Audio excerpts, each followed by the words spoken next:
After a 2-week hiatus, it's the return of the Finish Line tonight, and we're going to make a lot of Tua Tagovailoa haters mad. It's going to be a fun one as we break down why Tua Tagovailoa is the most consistent winning quarterback in Miami Dolphins history.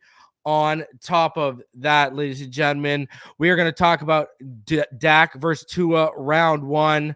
Bradley Chubb getting some recognition for his play last week.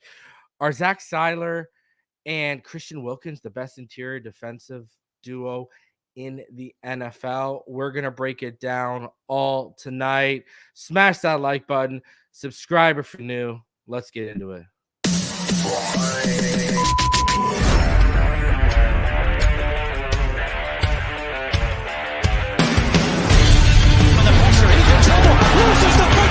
Touchdown!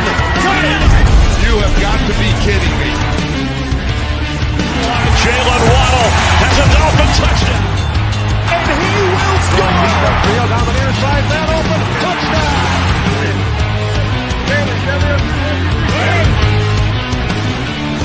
The run from Tua Tagovailoa. Touchdown! He's going deep. He's got it for a touchdown again. Touchdown!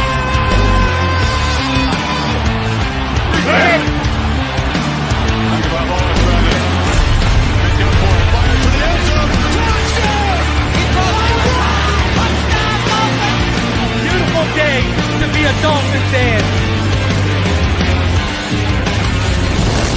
Let's go!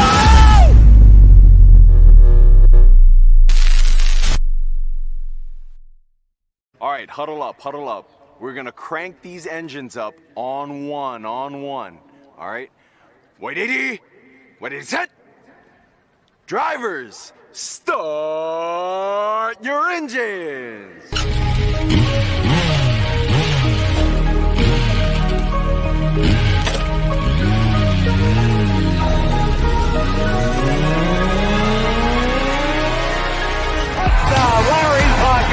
This is the Finish Line. I coached some great offensive linemen in the past.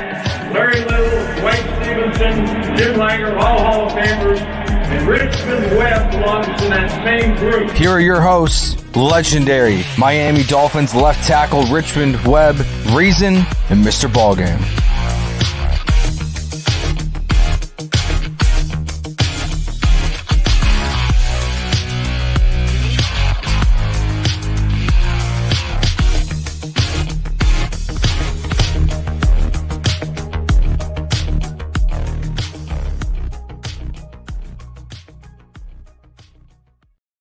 What is good, Fin Nation? What's good? It's your boy Reason. We are back here for another one as it's after a 2-week hiatus. Yes, you're right. I'm surrounded by a bunch of slackers. We are back for another one. We welcome y'all into the Finish Line. I'm Mr. 365, 7 days a week, no days off, joined by the Here and There squad, Richmond Webb, and the Triple OG, Mr. Ballgame. Hey, right. See how you do us. See how you do us, man. Next week. By the way, we're off next week in case y'all didn't know, because Mr. Tailgate over here. Hey, this guy, Richmond's here battling his demons and he's tailgating. So, anyway, I'm just teasing y'all. Anyways, gentlemen. We meet here at least on a victory, at least after a victory. I mean, who wanted to meet after that Titans game? Let's be honest with ourselves. The Dolphins are 10-4, first time in 20 plus years. Richmond, I know you said it before we went live here. I mean, you're just happy we won, huh? Happy to be back in the win column, and this is the pivotal time of the year.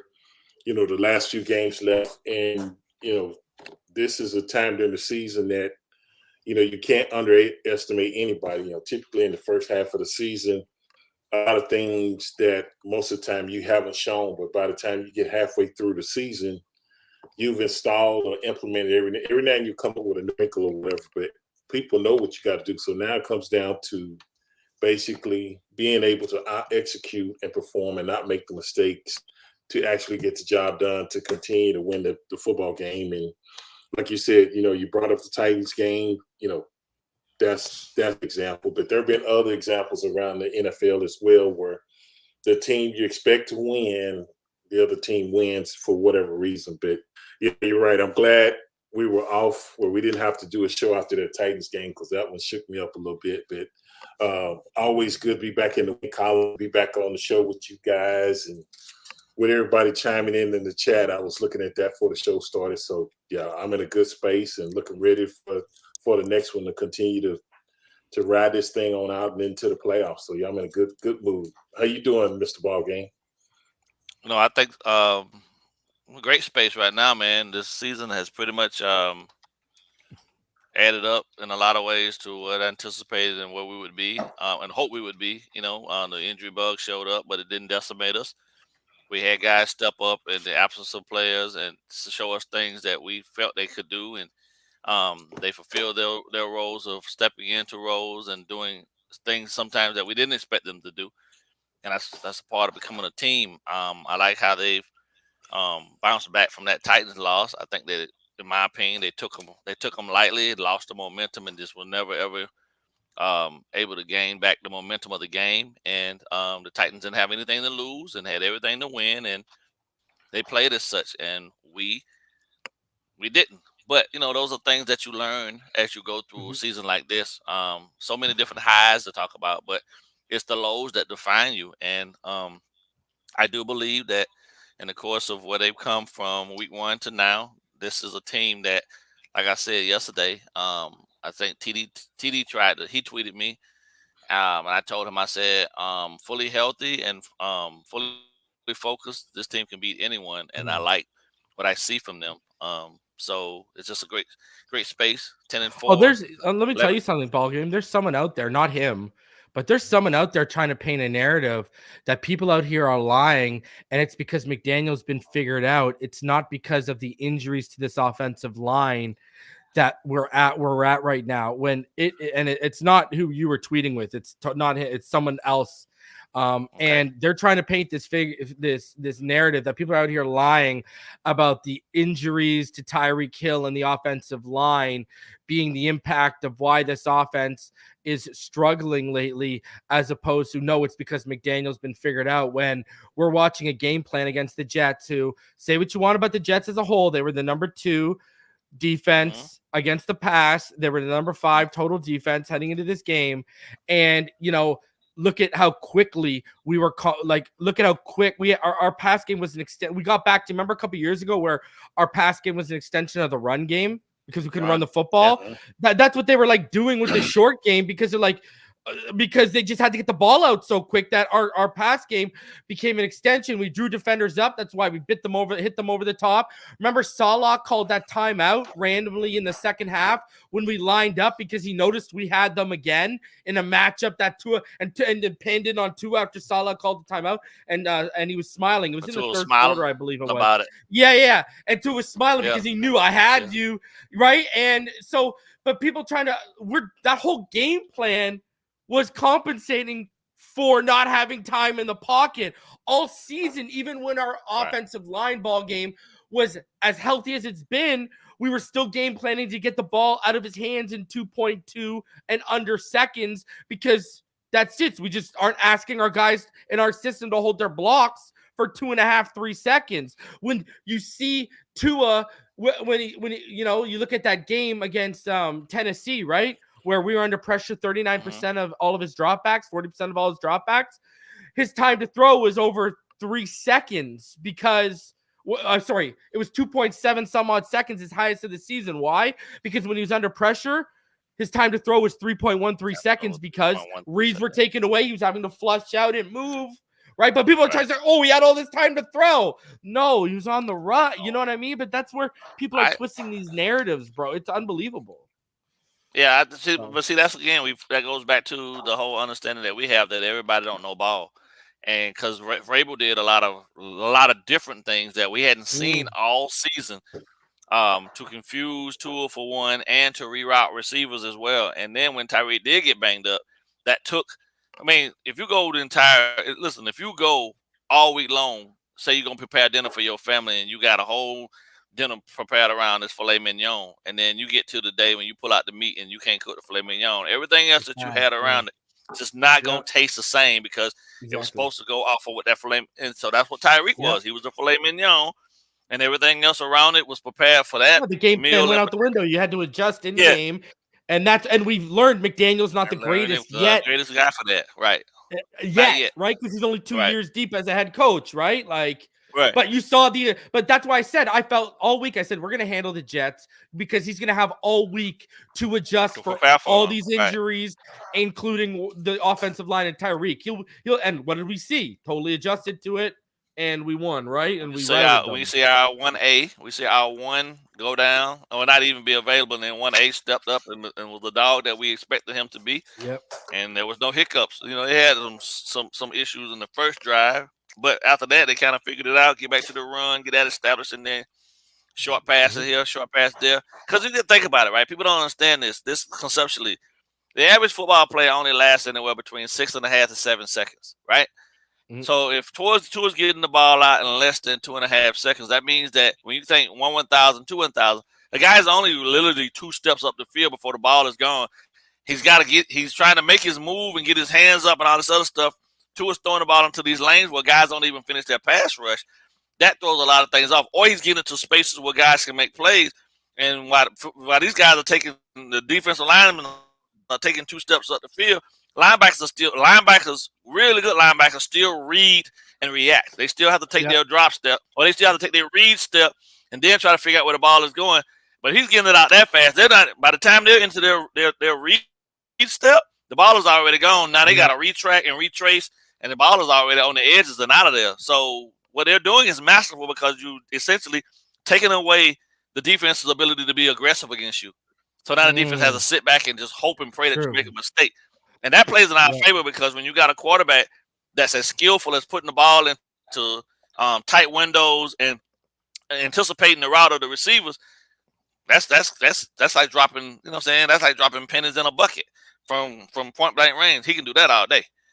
Yeah, and defenses is left with their hand holding it, trying to figure out like, damn, we can't get to him, we can't really pressure him, and when we do get there, the ball's gone so fast. Shit, I'm burning myself out, and they get frustrated, and then you see like the Jets were the primary team for penalties from frustration.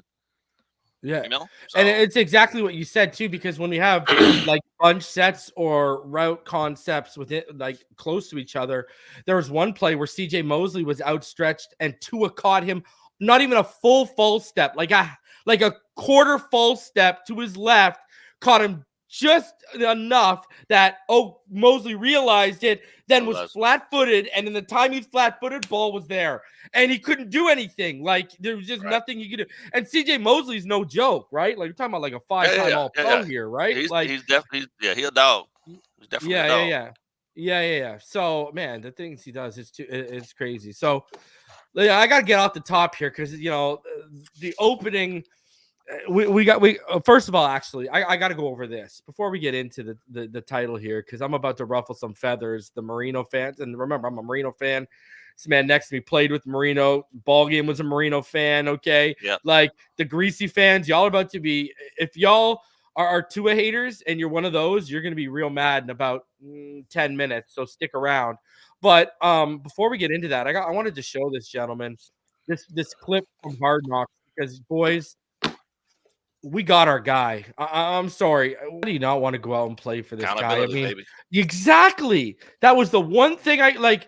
I mean, we could talk about not just the former regime, but multiple former regimes would never take that kind of accountability. Richmond, when you see him talk like that, I mean, was Shula the type that would take accountability like that? I think all the coaches I had when I was at the Dolphins, maybe they wouldn't say it the same way, but as far as being accountable, yeah, and they held us to high regards as being accountable too. But that was different there. I hadn't seen a coach come at it like that, but you got to respect the fact that, a lot of times I've seen coaches try to hide behind their mistakes and try to blame it on the players as well and say, we could do this and that. But when, he put it up and said, this is zero coverage. It's something I could have did. Yeah, And fade is and not he a good said call. it's not a good call, and my quarterback's trying to come over. So he just gave a couple examples, and it wasn't to beat the player up, but to just understand that, hey, we need this. Let's realize where it is. Let's own it. Everybody be accountable for their mistakes, but we'll be accountable as a team and not as far as just finger pointing and saying, well, this ball game's fault, this reason's fault, or this Richmond's fault, this and that. No, we win as a team, we lose as a team, and I'm surprised that got aired on Hard Knocks. I mean, you normally don't. I'm surprised it was even seen like that. I've seen coaches say, "Yeah, it's my bad, this and that," but yeah, that was something different. So it just makes you want to go out and play harder for a guy, but at the same time, it lets you know that he feels he let his guys down, so you can best be sure that he's going to be trying to come up with the best game possible, regardless of who the opponent is from here on out, because you don't want to let that happen again. Because, like you said, it was embarrassing, and I think everybody knew that that was truly a letdown. And I was in the Twitter space, and everybody was saying this. And Meltdown. I tell meltdown. it's a meltdown, and I tell people all the time, when you screw up, you don't need nobody to tell you to screw up. If you accountable, whatever, you deal with it and you go with it and bounce back. But no, like you said, that makes you want to go play for a guy like that. I respect the hell of that. Well, okay. So, Ballgame, what are your thoughts on this? And kind of off, here's a little opening for you off of what Richmond said. If you're not playing for that team and you see a coach take that, not only do players want to play for you, but I think players and other teams would want to come here and play with you when they see, like, that's a good marketing PR little move too, for especially when we're going to get into needing veteran free agents at low cost who want to play for a championship. That's a good little sly little marketing PR, free PR. But what are your thoughts on that, Ballgame? What are your thoughts on that speech, man?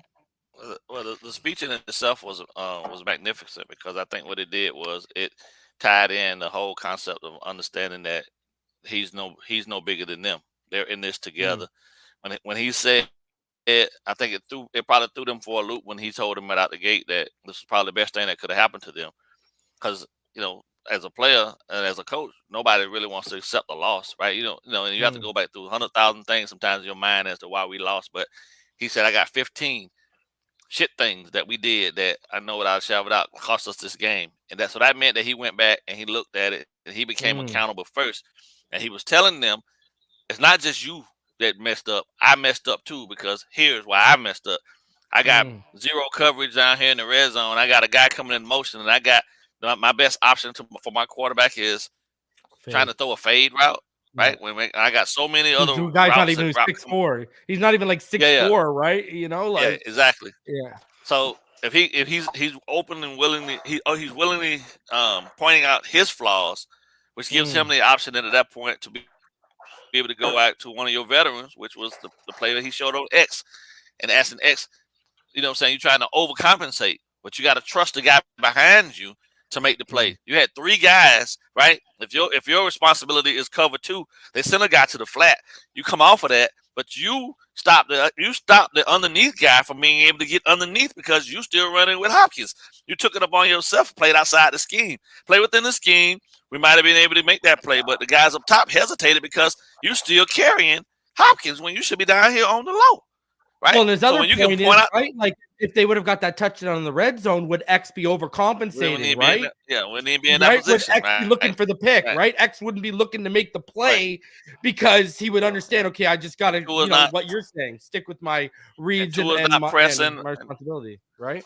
Yeah, and Tua's not pressing, overthrowing wide open guys coming out the backfield on angle routes, all those type of things. So it's all a trickle-down effect, but it all starts with everybody realizing that you just got to do your part and be good at your part. Stop trying to do something else that's not asked of you. If we stay within what we know we're supposed to do, we'll all be fine. Am I going to make some shit decisions sometimes? Yes. And I apologize for those in advance, but I'm going to be right here with you, and I'm going to own it. That type of stuff is what makes guys want to run through walls for you. They don't give a shit how much they're getting paid. At the end of the day, when they know that you are 100% willing to be as a man and own your own shit first, instead of pointing fingers and saying, hey, this how y'all screwed up and y'all did this and y'all did that. And especially I from did what they this, came but, from, right, Ballgame? Yeah, Especially from what yeah, they came from. yeah. This core. Yeah. This When you core. get, listen, No, this yeah, core. the core. Richmond, this Yeah, core. yeah. You know, like they When came you from get that. when you get a coach like that comes in and is willing to say, I screwed up, I let y'all down, my bad, but I'm here with y'all, we in this together, and this is the best thing that could have happened to us. Because I know, because you saw Waddle's face, right? He was like, but it started click to him that why he was saying is like, now we struggled together and we still made it out of this and came back and got prepared and went out here and did what we did. And, you know, got to get ready for these Jets. But at the same time, I can identify why. And I screwed up, y'all screwed up, but it's the best thing for us because we did this shit together. We in this together. And that's what matters. That's the team stuff I was talking about earlier in the season. If they come together as a team, this Dolphins team is going to be damn near unbeatable, bro. Like, the only thing going to stop them is them. Yeah. You know, it's awesome to have a coach believe in that. He ain't just saying it for the cameras. He's been this way though, and these guys have caught on to it, and they playing their asses off for him now. At this point, they're selling out. They're putting it all out there on the line. They're not leaving any doubt about what they want to accomplish, and I think that's I know for a fact that's way different than what we've had previously in other regimes. You see what I'm saying? For sure. Because they had a bunch of great players in different spots trying to do it all themselves, but these guys they're playing. You can see them now, bro. And it started with the O-line. It started with Sieler. Like Sieler and Wilkins are not only. We're gonna talk about that. All right. Daddy Dean says I'm upset. This game packed by Dallas Cowgirl fans. Dolphin season ticket holders are selling their tickets for $500 now. Can't afford for my family to go. And then he even says, looks like it's going to be a Cowboys home game. And then shout out to Taryn Langover. He gifted one inside the NFL membership. I appreciate that, Taryn. Always love when people gift each other memberships to the channel because it's a way of donating, but also sharing with others in the community. So I always do appreciate that, ladies and gentlemen. So thank you, Taryn. Okay, yeah, we're going to get into Christian WIlkins. They got their own segment on this show. Don't worry. We're going to get to that. All right. So you know what? Before we do get into the Tua stuff, I know people are going to want to hear our thoughts on this. So let's hop into this first, and then we'll get into the Tua stuff. Guys, I don't know if you saw today, but here it is for you guys to see. Dolphins and Ndamukong Suh today was a visit. Nothing is imminent. Gentlemen, could they be going and getting a legitimate mercenary for like the final stretch here and the playoff run? Because I mean, hey, we know Fangio's talked about how publicly how he proposed them pursuing Akeem Hicks, but Akeem Hicks, he never decided he wanted to come back to football this year. Right. So I don't know if he's even coming back. And you know, there's not a lot of depth behind Raekwon Davis. I mean, Deshaun Hand, but like for a stretch here, and with JPP now being waived and such, what are your guys' thoughts? Because I know a lot of Dolphin fans have some bad taste left in their mouth with how selfish Ndamukong Suh was while he was here. Remember, he openly admitted he wasn't helping guys out who would come and ask him questions. So, but he's had interviews since he left here talking about how he matured, how he changed, et cetera, et cetera. I mean, he won a championship with the Bucks, right? He was on that Bucks team that won a championship. So he's clearly coming here because he's interested in making a Super Bowl run, right? Like he clearly believes in our team, and that's why he's here. This ain't about cashing in. This is he wants to add another championship to his resume. Let's start with you, Ballgame, being the defensive mind here and the defensive coach. What are your thoughts on a potential Ndamukong Suh reunion here? I mean, it's really 50-50 amongst fans, it seems. I'm not opposed to it because I understand the importance of the position. The amount of depth that we have at it is minimal at best, but at the same time, adding a guy like Suh, people can be mad at him all they want, but at the end of the day, you have to separate the business side from the personal side, and nobody personally knows him other than the people in his camp. Right? He came here from Detroit from a bad situation, looking for a contract. We gave it to him thinking he was going to be something different than we was, but I knew that the guy really and truthfully was looking for a payday because he had been the face of their defense up there in Detroit for the longest time in Detroit, just didn't want to pay him what he was asking. So We took a shot at it. It didn't work out the way we thought it was going to be. He wasn't as productive as we thought he was going to be, but that's okay because him going around to all the different locations changed him and his mindset about the game of football. I'm okay with bringing a guy back like that because I still believe that he can offer something to us that we need. We need a rotational piece in our lineup now in those two interior spots that's going to be able to still consistently provide pressure in the event that the other two guys, our two dogs up front, need a breather. You have to go out and at least kick the tires on the on any opportunity that pulls up into the driveway. Otherwise, you miss out. I think it's bad business if you don't, right? And get to people can be in their feelings all they want, but at the end of the day, the road to a championship is often paved with bricks that you just never thought you'd actually have in place. So it's a combination of different things, and who you start with may not always be who you finish with. But if guys buy in and they willing to come in and contribute, who am I to say to the Dolphins don't do it because Suh didn't do what he was supposed to do for us when he was here on a contract? I ain't that crazy. The championship mean more to me than anything, and Ndamukong Suh never did for us under that other contract. I need to see one. I want one. I want a Super Bowl ring for this team in my lifetime. You know what I mean? The last one they got was in 73. I was a year old. You know what I mean? Born in 72. They got one then too. So they had two. That was 12 years pre-reason conception there. You see what I'm saying? So who am I? You know what I'm saying? I understand the game of football. It is business at the end of the day. Richmond doing the math in his head on his age at that time. Go get a guy. You go get the guy. Yeah, if he still got something left and you think he can be a valuable piece towards this run, by all means, man. I agree. No, yeah. Well, that's what they thought JPP would be, right? Dolphin72 says bring back Wake. Shout out to Dolphin72. Marissa Marino, perfect season for what she does in spaces, and the ladies at Twitter trying to make some noise, make some waves. It's good to have some refreshing takes from some smart ladies that know football. A lot better than some of these other dudes doing podcasts out here. So shout out to those ladies. So let's by the way, smash that like button, subscribe if you are new. And Richmond, let's get what are your thoughts on bringing back Ndamukong Suh? Yeah, I think it's I can see where fans will be upset, especially, he left a bad taste in their mouth. But, like Ballgame said, this is a business. And I think that's why Chris Greer, they bring a guy in like this. Like you said, you got two dogs up front. And this is a rotation that you can spell them off, keeping guys fresh. And the main thing, you get to put an eye on this guy and see what type of shape he's in. If he's in playing shape, if he's not in playing shape, how far do you think it'll take, how long it'll take to get him in shape? Because like you say, we're in this last run stretch, and like Ballgame said, he's not looking to break the bank. He understands, hey, this is a good situation where I can come in, I can help these guys and possibly put me another ring on my finger. And I think once you experience that, which, I never had the opportunity, but to win a Super Bowl, a part of that, I think there's something that if you get another opportunity, you want to have an opportunity to do that. So, and the other thing I look at is if he comes in, I think he'll come in with the right mindset with this regime we got in place now. Once he starts to plays on the field, the people that don't like him as much, if he's making plays for us, they're going to be happy. Whether it's WIlkins scoring a touchdown, Sieler, if he forces a fumble and breaks up something and makes plays, they're going to jump up and yell for him and this and that. They're not going to say, "Oh, I remember the last time you was here. It's about football and this and that." And I think people are forgiving when they see, there has been a change. And I don't think we have those same issues with him. So I think the key thing is bringing him in. I think Chris Greer and them evaluated him. They took him to school. They worked him out a little bit, just seeing how is he moving this and that.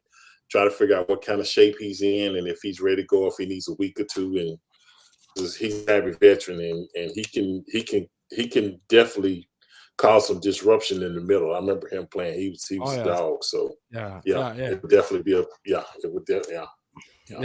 until Aaron Donald came around, you could talk about one period of time that was probably the most dominant interior defensive lineman we had seen in like 15, 20 years, right? I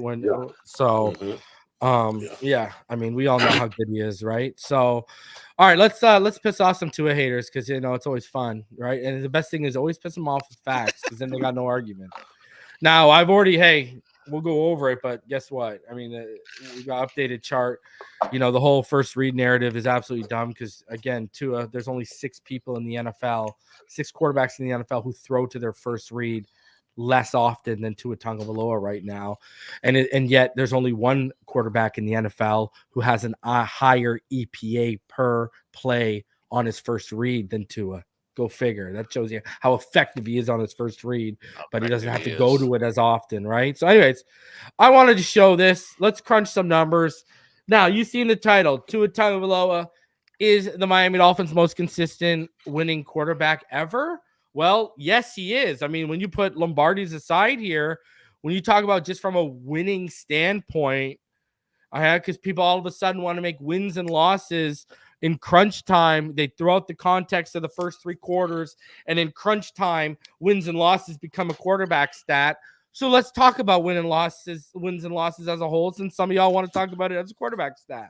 Because I'm going to tell you this, after you watch the show, it ain't going to be a quarterback stat for Tua haters after this. I can guarantee you that. So I want to show me, and shout out to, the homie. I had a friend. We crunched some numbers. And this is where we're at right now. So we got a couple narratives, right? Tua is better with Hill, without Hill. Well, guess what?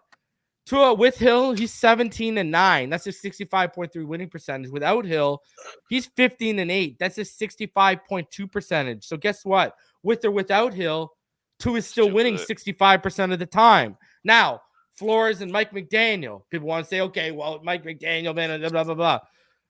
With Flores, Tua was 14-8 for 63.6 win percentage. With Mike McDaniel, 18-9 for 66.6. Only a 3% difference, and still hovering around that 65%.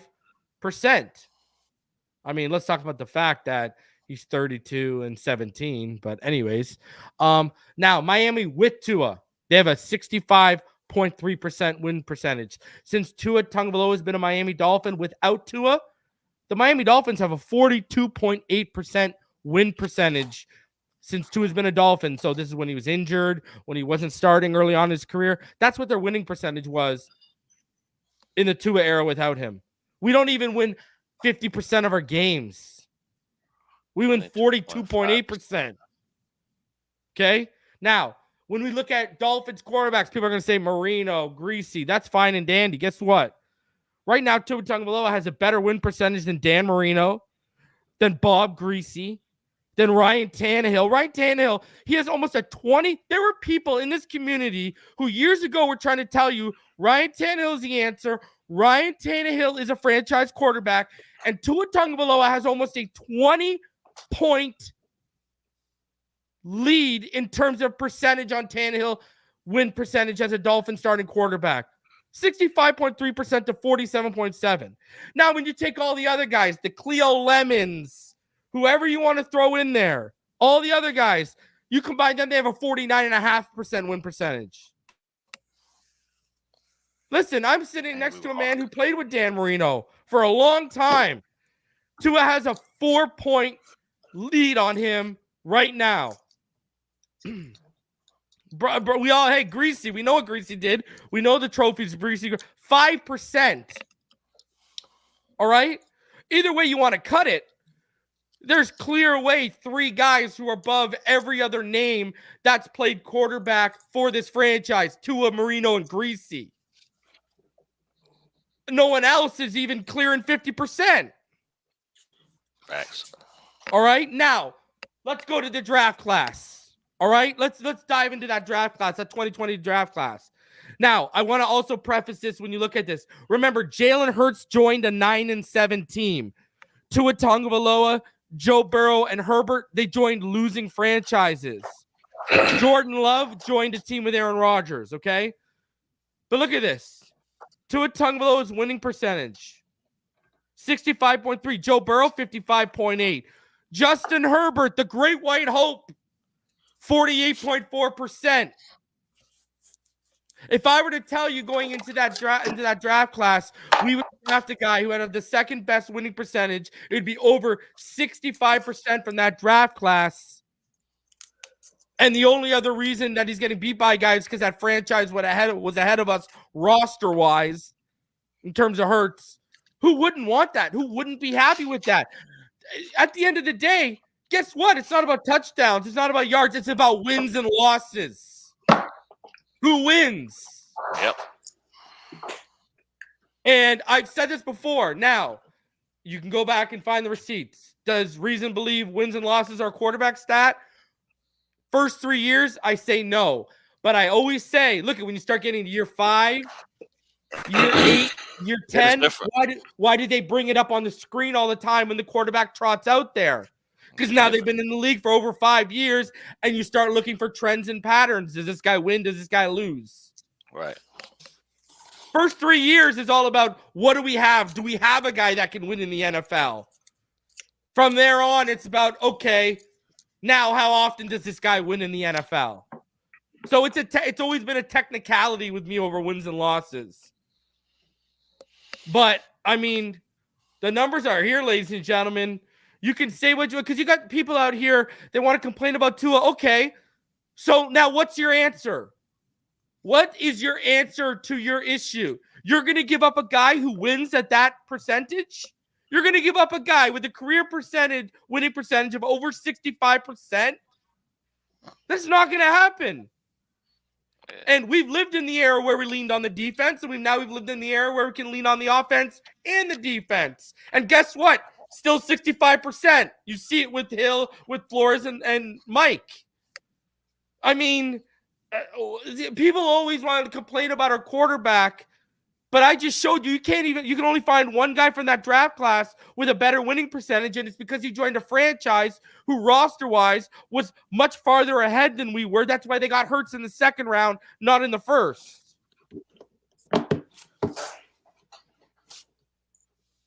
So, hey, listen. You won't find a bigger Marino fan than the 3 guys up here. The facts are the facts. Tua Tagovailoa is the most consistent winning quarterback we've seen. And ladies and gentlemen, that there even further cements we've been waiting for this. And he hasn't even had a shot at the playoffs yet. And that's why at the end of the day, ladies and gentlemen, I'm not worried about the stretch of his career as a Dolphin in the playoffs. He's going to win in the playoffs.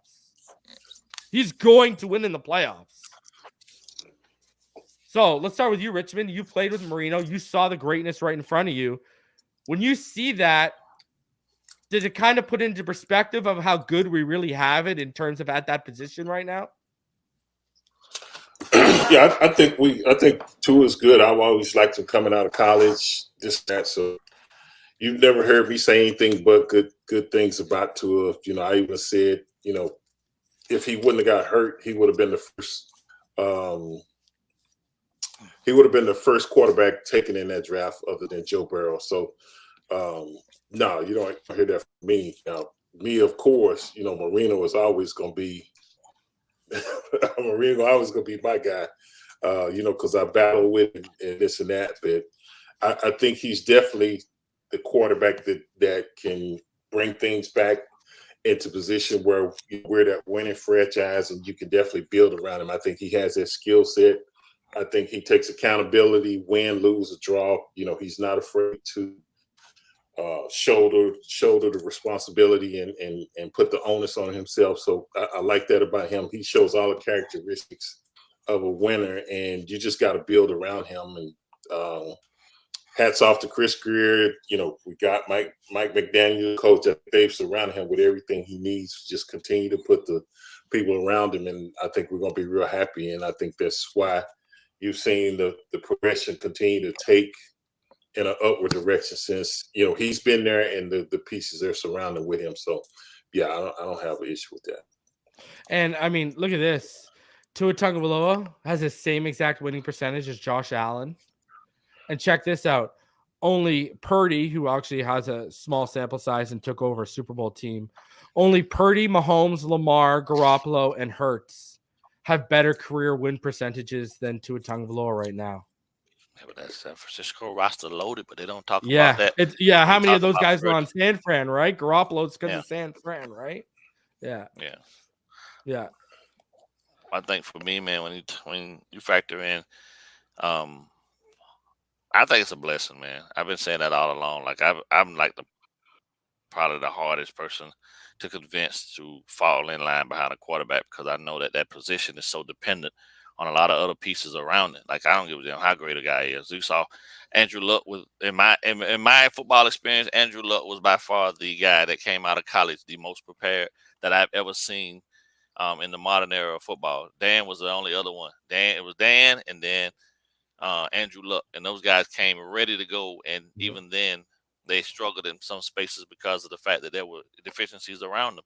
And then you factor in that we did everything we could to put the pieces in place around Tua, and he still gets the criticism for doing exactly what you're supposed to do as a quality franchise and not squander your guys' talents and put the guy in the best position to win by putting quality pieces around him. Like, there's a bunch of quarterbacks. Like, look at Pat. People don't even think about this. Look at Patrick Mahomes right now. Aside from Travis Kelce, he's out there throwing to guys that he could probably go pick up guys down at the playing behind the YMCA on the field, and they can catch passes more consistently than the guys that he got there right now. And he's feeling it.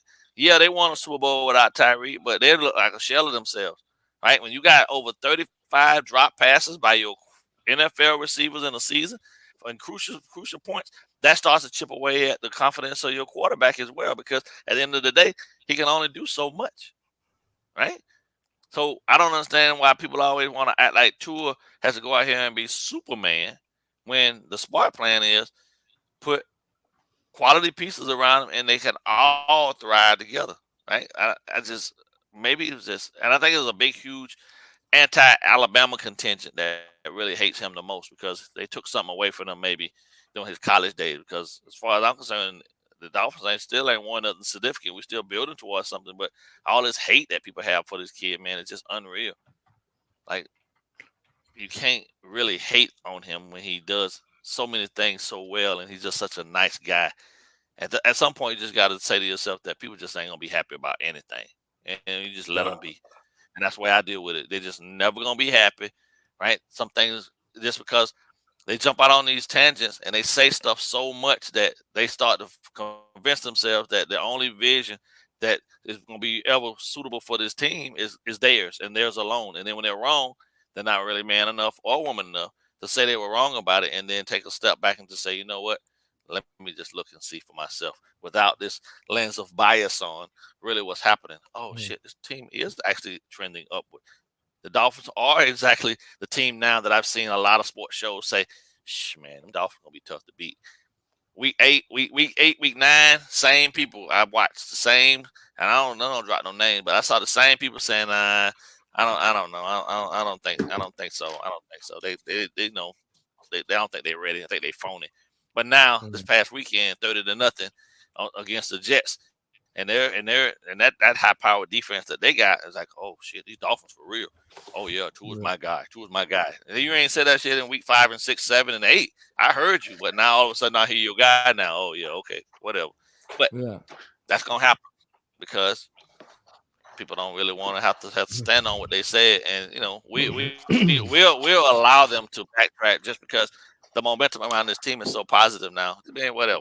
Just say you was wrong and just let's keep it moving because we got an objective to fulfill. So yeah, and you know I feel like, hey man, if social media was around, Marino would have felt this hate. You know what I mean? Because people would have said he's all stats, no rings. I mean, people will say you haven't won a big game since you went to the Super Bowl in '84, right? We lost in the AFC. We lost to the Bills in the early 90s. Stoyanovich missed the kick against the Chargers when that team could have won the Super Bowl easily that year. So they would have said Marino would have got the same exact label if social media was around, man. The same thing Rivers got, right? Remember, Rivers couldn't beat Brady, right? Couldn't beat Brady, couldn't get there. Marino would have got the same exact label, you know. So, I mean, nothing's good enough for these people. But now they appreciate his greatness because he's not in the NFL anymore. And that's what's going on with Tua, man. Appreciate the greatness we have right now, not when it's gone, because for all of you people that think you got the answers, you sure as hell got no answer when I ask you to find someone that can come here and give us a 65% winning percentage over their career. The bad part about social media is you got a bunch of keyboard gangsters that can, say who ain't even watched Marino, who didn't even watch Marino like that, but all of a sudden they can compare it.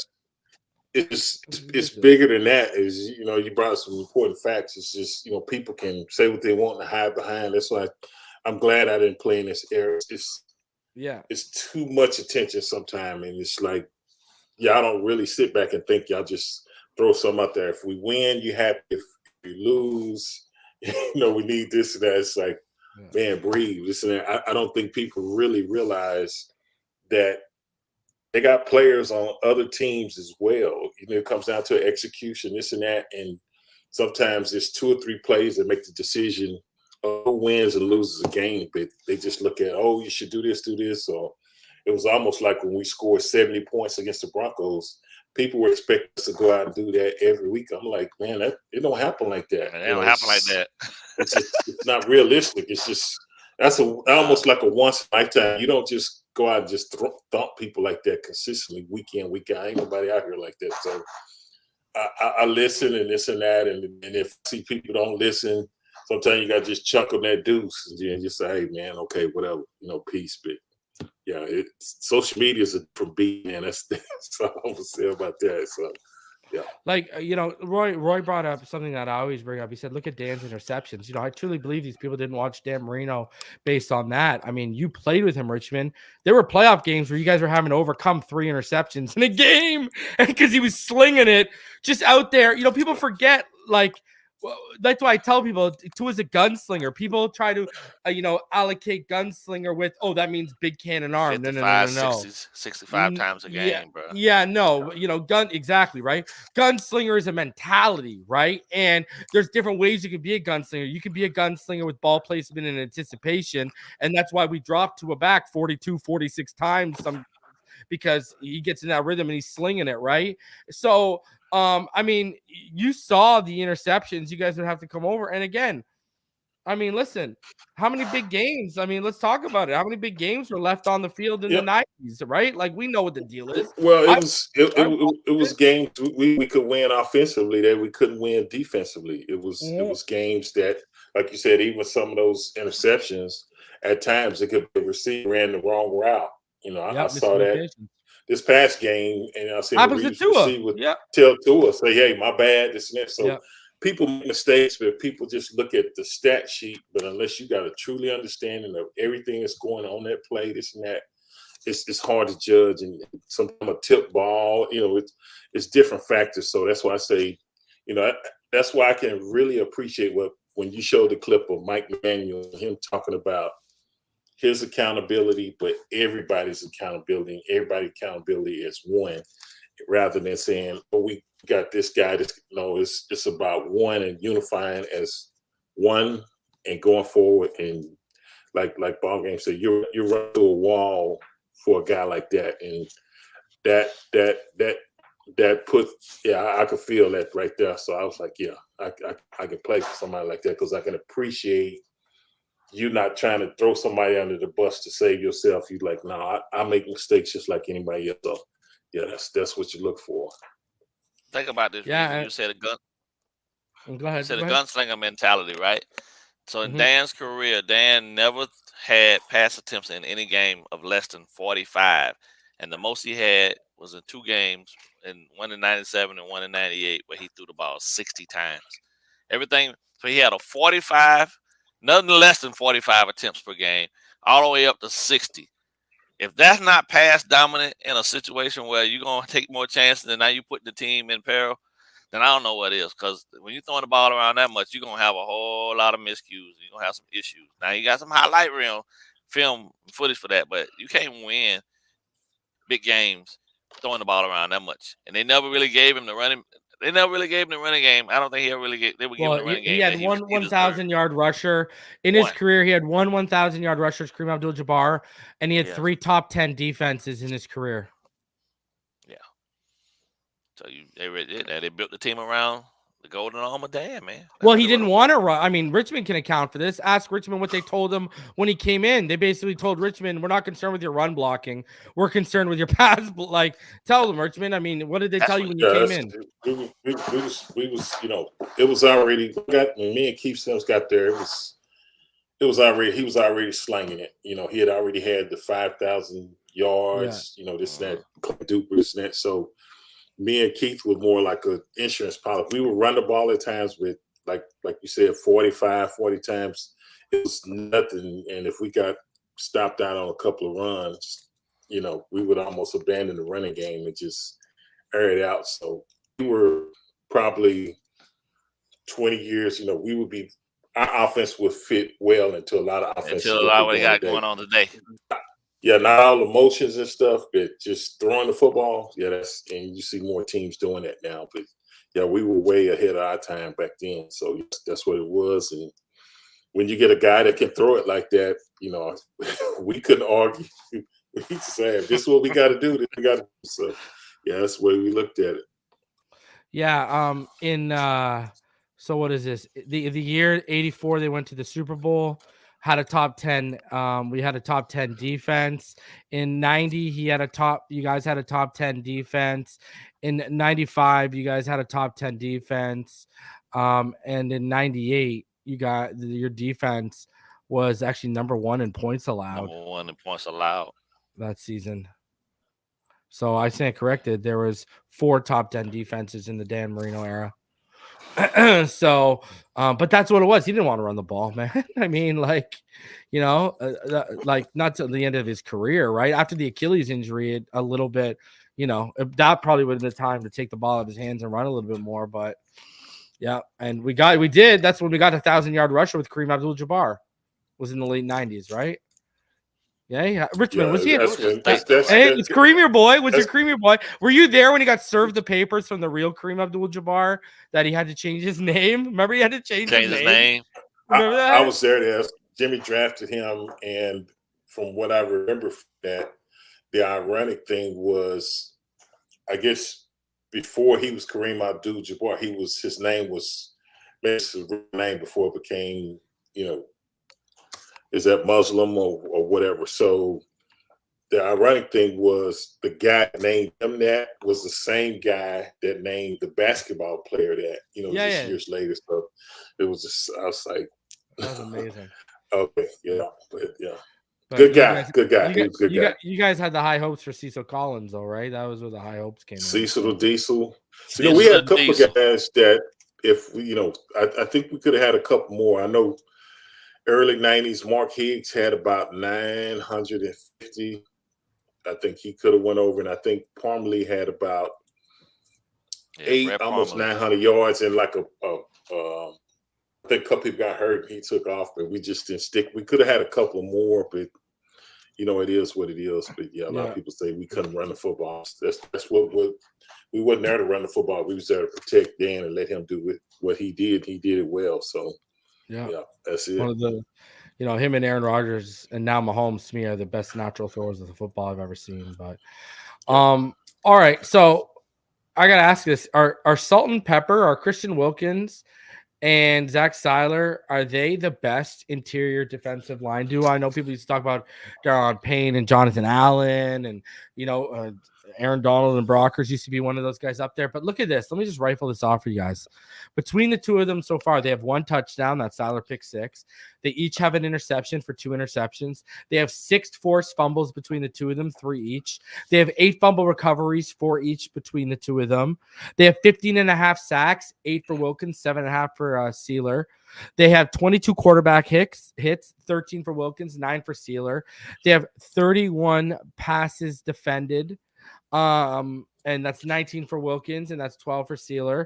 They have 53 run stops, 25 for WIlkins and 28 for Sieler. They have 57 quarterback hurries, 28 for WIlkins and 29 for Zach Sieler. And then they have 95 total quarterback pressures, 50 for WIlkins, 45 for Sieler. And then they have 100 tackles between the two of them, 54 for WIlkins and 46 for Zach Sieler. You know, it's really looking like, gentlemen, and I actually do have an episode of 3 takes. I've been waiting to get some information that'll be coming to the Patreons tonight. I'll have a written version coming for channel members under the community tab. And I'll be talking about Christian WIlkins on that and stuff I'm hearing going on right now. But the franchise tag, there's no way they're going to break these two up. I mean, you know, you got the franchise tag for 1 more year at least, and then you revisit this and you're going to decide whether you're going to extend him when he's 29 going on 30. What's your guys' whole take on this? Because he's answered the call He stepped up with the pass rush. I mean, and him and Zach Sieler, they're the best interior defensive duo in the NFL, if you ask me. What do you think, Ballgame? And Richmond, what do you think? Go ahead, bro. Yeah, it's hard to argue. I think those two together, those two interior guys, when you look at the stats that they've been able to do together, and even individually, they match up with just about any interior guy in the league. One's got 7 sacks, 8 sacks. The pass defended, both 4 touchdowns, this and that. That's huge when you get that type of production from your interior guys, and it's not including guys like Chubb, Phillips, and AVG. So I think they've definitely benefited from Fangio's system as far as, it took a minute for everything to settle in, this and that. But, man, when you're getting this type of production, I know for Wilkins, I'm happy for him for 2 reasons. I think he's just that type of teammate, this and that, but he's putting up numbers that arguably that will help him to get paid. I don't know if he'll get the money he wants, but it's definitely some people gonna say, hey, when you're getting that kind of production out of a guy on the interior side, you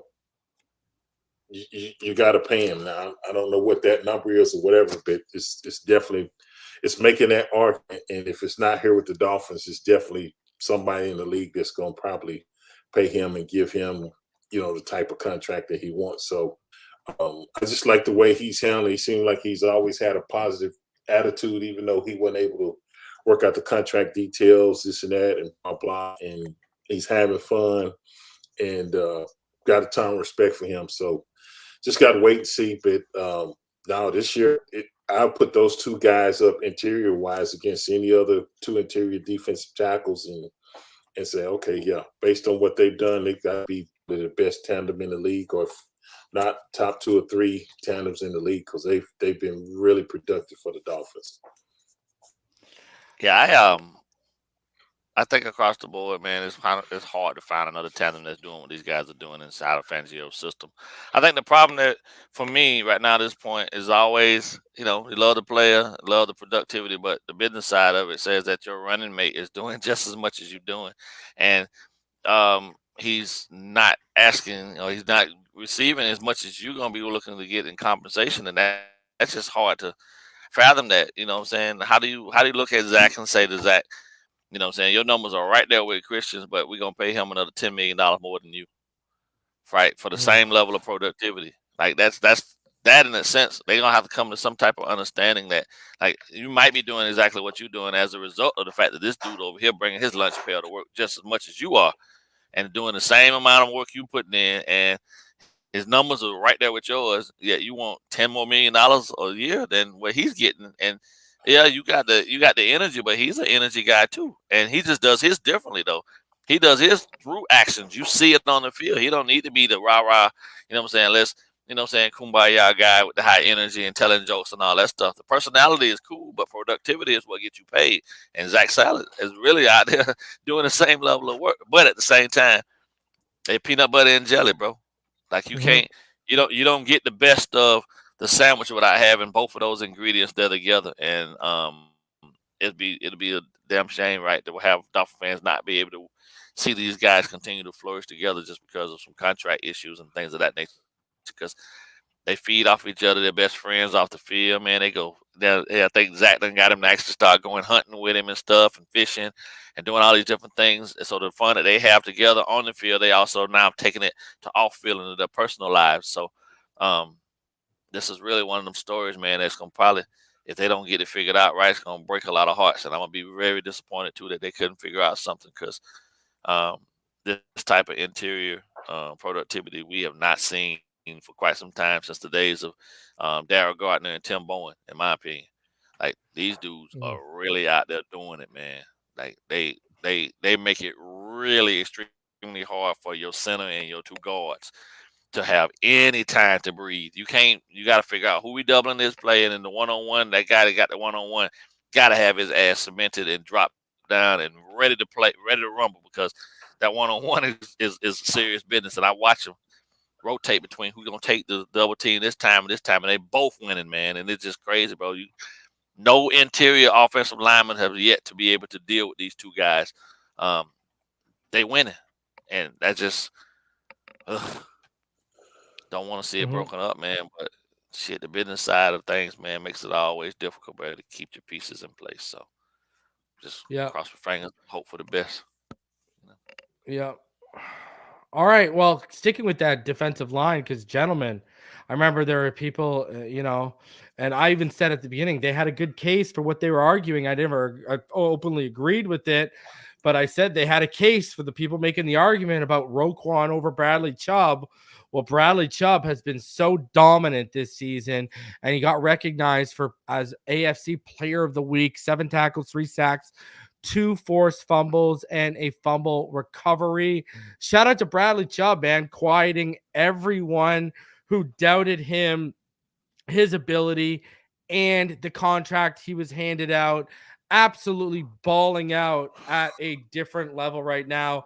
So shout out to Bradley Chubb. I wanted to point that out. Now, I want to move over here, and I want to show your guys' thoughts on the Cowboys and the Dolphins. This, Dak versus Tua round 1. And guys, this is what look at. The whole country's basically getting Dallas versus Miami on Christmas Eve. Okay, it's going down, ladies and gentlemen. I want to get your guys' thoughts on this matchup, as the Cowboys versus the Dolphins will be the first game in NFL history between teams with 20 plus combined wins, but 1 or fewer wins, versus teams above 500 in the same season. Cowboys are 1-3 versus teams above 500, and 9-1 versus teams 500 or below. The Dolphins are 0-3 versus teams above 500 and 10-1 versus teams 500 or below. Your guys' thoughts on this game, how you see it playing out. Is it going to be a Merry Christmas? Will there be a W gifted under the tree? Richmond, what are you seeing going into this game? Well, going into this game, I think probably a matchup for the networks that, you couldn't ask for a better matchup, especially like Christmas Eve, this and that. The Cowboys finally kind of put it together the last few games. I know they lost that last game, but they're starting to put it together. And Dak Prescott, he's even started to be mentioned the last few weeks in the MVP conversation. Him and CeeDee Lamb, they found some chemistry where they've started to make plays. And then you got the Michael Parsons and the Dallas Cowboy defense. And then we got Tua, we got Cheetah, the offenses and that. And two dynamic offenses. And then as far as our defense is concerned, with Coach Fangio leading the defense, I think it's going to be a really good chess match. And you got 2 head coaches, Mike McDaniel and McCarty. I'm going to say both West Coast, this and that. So I think you could ask for a better matchup network, especially with both records, win-loss records, where they are this late in the season, and why the majority of the country is getting this game. But I think this game will be close, but I think this is a game definitely that the Dolphins can win and pull out. I think it'll be a close game. I'm going to say the Dolphins win, and I'm going to go 27-28 to 21. Dolphins, I think it's going to be a close game, maybe even 24, maybe a field goal. But I think games like this, it's not going to be a game hard to get up for this and that. So I think it's going to be a really good game. And I think both teams understand the importance of where they are in the season. This is how important the win is. So we're at home, and we got the fans, the crowd, this and that. I think we're going to come out. We're going to be ready to play, and I think we're going to be focused. And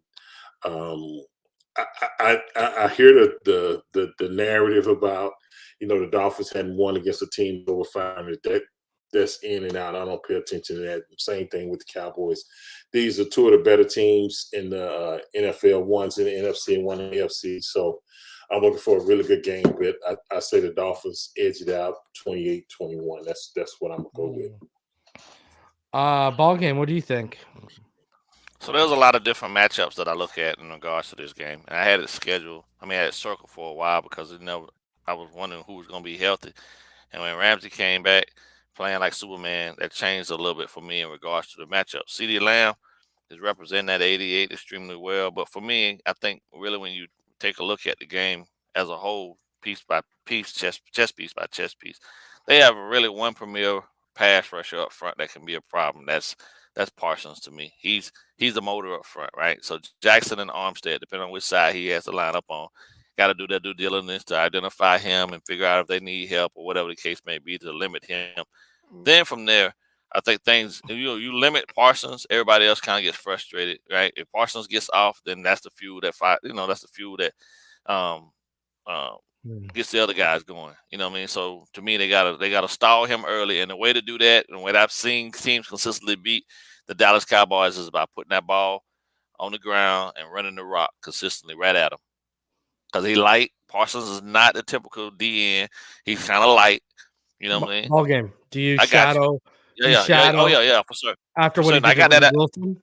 Yeah. I got that as one of my matchups where Ramsey takes Lamb everywhere he goes. Cater Kahu takes Brandon Cooks everywhere he goes, and then you let X deal with Gallup, because at that point then I think Deshaun Elliott will be fine and he should be back, right? If Elliott is back, he should be fine against Ferguson. You may be able to put Holland on him as well if Holland is back as well. But I think Ferguson's just a big target. But at the same time, I've noticed that if you put that hat to him and put that hat on him early, he'll start to get the short arms. He'll get the alligator arms. And then things for him he's taken away from Dakota. You know what I'm saying? And then that kind of levels off that whole process. Man, just called Dak Dakota. Full legal name. I love it. The Dallas running game really doesn't scare me because we are superior up front against the run. Nobody's been able to get anything going against us. And we just talked about the reason for that between what Sieler and Wilkins are able to do down the inside. So I'm not so concerned about that. I just think that the Dolphins just need to go out and play the best version of our game. And when you look at how we stack up offensively against what they have, they've got Bland, who has a little record for the most pick sixes, but you know what I'm saying, that to me, that was quarterbacks taking chances that Tua won't take. And we get behind this run game, open up the play action game a bit. That's going to leave us spaces out there because Gilmore is at a disadvantage in my opinion, speed wise, against either Waddle or Tyreek. And then you factor in what Sayed does in the intermediate game. We still need a threat. If they can go ahead and find somebody to go ahead and incorporate the middle of the seam down the middle threat, that's going to expose Dallas for what they really truly don't have, which is a guy that can really control the middle of the field. The outside edges are fine. You know what I'm saying? Go ahead and throw at Bland anyway, because he'll take chances, but they're gonna be the wrong ones because Tua's throwing the ball to our guy, not to him, and it's throwing to a space that our guy is going to be occupying. So they get off on pressure up front, right? But the ball comes out, like I said earlier, the ball comes out so fast that it's going to negate a lot of that, which is going to lead to frustration. So we just got to play our game, and I think we'll be fine. And at the end, I think the game really will come down to probably being more like 31-21. I give them 3 scores only because they got a really potent offense, and you can't never count Dak out. But I don't think that they'll have. Do you think Mostert Nation gash him like James Cook did? Yeah. Yep. Get to work. Yep. They're gonna get. Yeah. They're gonna get. Yeah. Yeah. They haven't proven. I haven't seen Dallas prove to me. I've watched a lot of Cowboys games. They haven't proven to me that they can consistently stop the run when they have to. Even when they had opportunities in that Buffalo game, when you saw Buffalo lining up in sets that you knew Cook was getting the ball, Dallas still couldn't stop him. So when a team shows you that no matter what formation they shift to defensively, they still can't soundly stop the run, you got to exploit that. Yeah. And then that feeds into everything else that we do. So, yeah. I'm sure Mike's looking at the same thing I'm looking at from a coaching standpoint.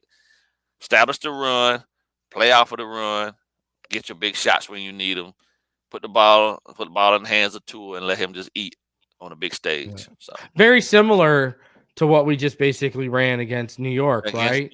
Yeah. Quick pass game, then take your middle of the field and over the top shots and you draw them up. Yeah, and just now, you know what I like, boys? Sure, we didn't get 100 yards, but we still leaned on the run game, even though we kept them honest by still leaning on that run game. Because, I mean, if you look at that, I mean, what's impressive is not only was Tua without not only was he without Tyreek Hill, right? But if you look at him, guys, I mean, you know, after 3 quarters, Mostert had 14 carries for 24 yards, 1.7 yards per carry, and 2 touchdowns. Achane was 7 carries for 19 yards. We had 43 yards after 3 quarters. And the Jets were 28th against the run. They were allowing 131.8 yards per game, and we only finished with 77 yards on 28 carries. So it's not like last week had the run game to lean on when he did what he did. Why the short game, we said earlier, that short game is an extension of the run game when you need it to be, right? So, but it's about the intent. It's about your intent. You know what I'm saying? If you stick to no matter if it's a yard here, 2 yards there, you stick to matters. it. They have to honor it. Yes. Yeah, they exactly. have to honor it. That's exactly it. Yep, all about intent. I like that. All about intent. So, and hey, we might get Tyreek back this week too, so that'll create even more space. So, guys, I'm gonna be back tomorrow around 5 p.m. I believe Neil has pneumonia right now, so I'll let y'all know. It might be me solo dolo tomorrow. Send him your best wishes and thoughts and prayers. That hopefully he feels better. And then I'll be live Friday in the day because I got to finish. You boys got to finish your shopping on Friday night. So I'll be live in the day, hammering that preview show out, and then we'll be live on Christmas Eve. So for the live reaction to the game. So hope to see y'all there. Smash that like button. Subscribe if you're new on the way out. Patreons, expect a 3 takes video tonight because I've been waiting on some news and I got some news to give to all of y'all, and I should have a written version coming out for channel members under the community tab. So be on the lookout for that. Again, smash the like button, subscribe if you're new. Always a pleasure, gentlemen, and we will see y'all on the next one. Until then, fins up all day, every day, baby.